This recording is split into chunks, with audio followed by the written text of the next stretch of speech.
ito. Jumbo na pipino.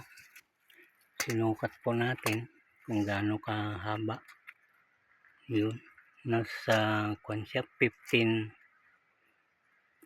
inches. Haba. 15 inches. Ang karamihan nito ay 6 lang. 5. Ganun lang. Pero itong pipinong ito is ang laki.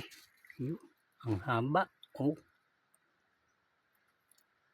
Nagtataka tayo dahil sa tagal nating nagtatanim ng pipino. Ngayon lang ako nakatagpo ng ganitong bunga. Yun. Oh. Haba. Nasa 15 inches. Yan po yung pipino natin na pinagtataka.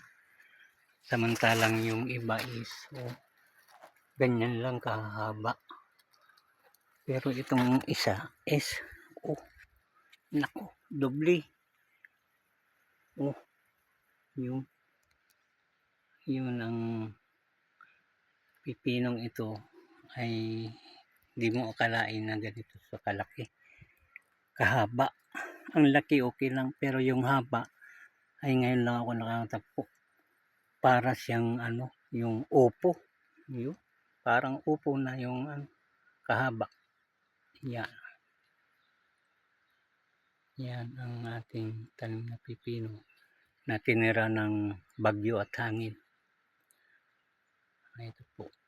Maraming salamat po.